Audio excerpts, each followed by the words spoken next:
तो जैसा कि दोस्तों आज है 4 अगस्त, तो 4 अगस्त का जो आपका एसएससी सिलेक्शन फेज 10 का एग्जाम था फर्स्ट शिफ्ट का, वो आपका समाप्त हो गया है। तो उम्मीद करते हैं कि जिन लोगों का भी एग्जाम था अच्छा गया होगा। तो दोस्तों आज के इस वीडियो में जीके के कुछ प्रश्न प्राप्त हुए हैं, जिसे कि दोस्तों हम लोग देखेंगे, जो कि दोस्तों आपका 100% रियल एंड ऑथेंटिक प्रश्न है। तो दोस्तों वीडियो को अंत तक देखिएगा, और किसी प्रकार की समस्या होता है तो आप हमें व्हाट्सएप पर मैसेज कीजिएगा।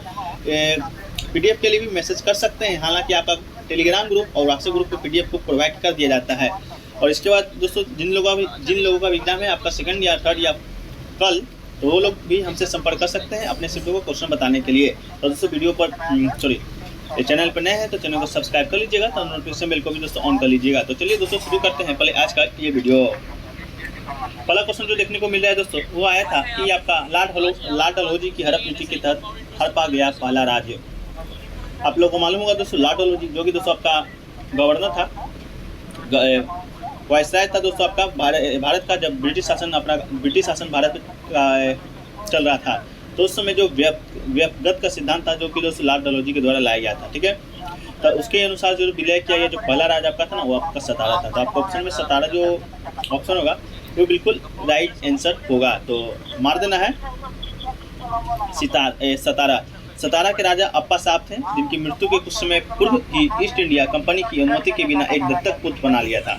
लॉर्ड डलहौजी ने इसे शासित राज्य घोषित कर इसका विलय कर दिया। व्यक्तिगत का सिद्धांत या हड़प नीति की बात करें तो द डॉक्टर ऑफ लैब्स, जो कि 1848 से 1856 के बीच में लाया गया था आपका।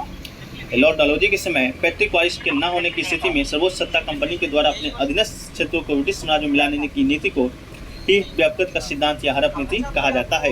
यह परम सत्ता के सिद्धांत का सिद्धांत था, जिसके द्वारा ग्रेट ब्रिटेन ने भारतीय उपमहाद्वीप के शासकों के रूप में अधीनस्थ भारतीय राज्यों को संचालन के उनको उत्तराधिकार के व्यवस्था का दावा किया है।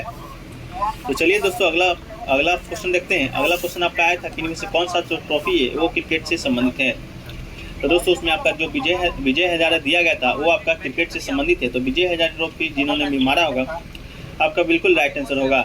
बात करें दोस्तों विजय हजारे ट्रॉफी का, तो विजय हजारे ट्रॉफी घरेलू क्रिकेट प्रतियोगिता है। विजय हजारे ट्रॉफी को भी रणजी वनडे ट्रॉफी के रूप में माना जाता है।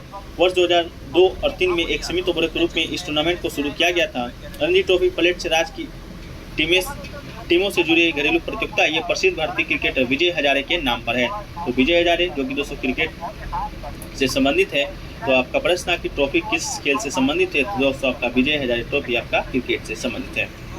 अगला दोस्तों आपका आया था 46वां संविधान संशोधन 2002 किससे संबंधित है। 4 ऑप्शन दिया गया था।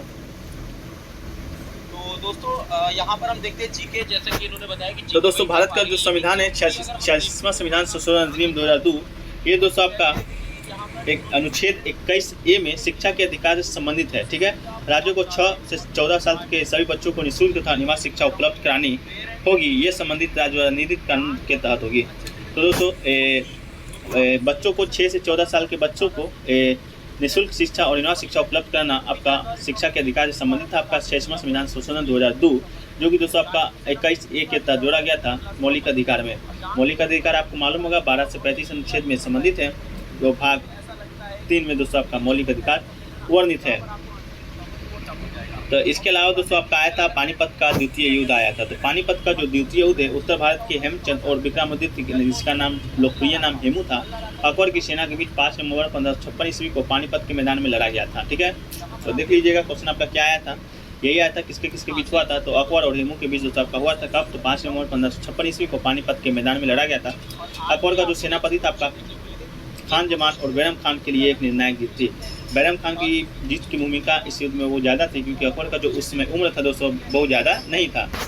इस युद्ध के फलस्वरूप दिल्ली पर वर्चस्व के लिए मुगलों और अफगानों के बीच संघर्ष चलने वाला अंतिम रूपों से मुगलों के पक्ष में निर्णित किया गया। अगले 300 वर्षों तक मुगलों के पास ही रहा। तो दोस्तों आपका जो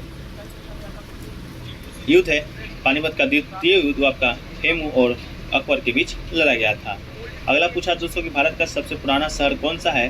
तो दोस्तों 4 ऑप्शन दिया गया था, दिल्ली, वाराणसी, लखनऊ इत्यादि। तो वाराणसी है जो कि दोस्तों भारत का सबसे पुराना शहर है और सबसे पुराने हिंदू धर्म को जन्म स्थान भी है। बनारस या काशी के नाम से भी जाना जाता है। ये शहर उत्तर भारत के उत्तर प्रदेश राज्य में गंगा नदी के तट पर स्थित 11वीं शताब्दी ईसा पूर्व में अस्तित्व में आया था। तो आपका जो वाराणसी था वह आपका बिल्कुल सही आंसर होगा। इसके अलावा दोस्तों आपका आया था कि इनमें से कौन से हैं जो कि तबला वादक हैं। तो तबला वादक आपका आया था, तो इनमें से जो दोस्तों जाकिर हुसैन जी हैं, जाकिर हुसैन जो कि दोस्तों आपका तबला वादक है। तो जाकिर हुसैन जिन लोगों ने करेक्ट किया होगा वो आपका बिल्कुल सही आंसर होगा। कौन है तबला वादक? तो जाकिर हुसैन दोस्तों आपका तबला वादक की भूमिका में आपके आते हैं। इसके अलावा दोस्तों पूछा गया था आपका कि इनमें से कौन सा टॉपिक, तो ये हो गया है आपका जाकिर हुसैन से संबंधित प्रश्न भी हो गया है। और दोस्तों स्पोर्ट्स से इस बार 2 से 3 क्वेश्चन पूछे गए थे आपका, तो देख लेना है। एंटोन सिनोनिम से दोस्तों कुल 6 क्वेश्चन पूछे गए थे। डांस और आपका जो लोकप्रिय नृत्य है, डांस और फेस्टिवल से दोस्तों अब 6 से 7 क्वेश्चन इस शिफ्ट में आपका पूछे गए हैं। तो दोस्तों प्लेलिस्ट बना हुआ है, एक बार प्लेलिस्ट को जाकर विजिट कर लीजिएगा। तो दोस्तों आपको अगले शिफ्ट में जो एग्ज़ाम होगा उसमें दोस्तों कुछ हद तक मदद मिल जाएगी।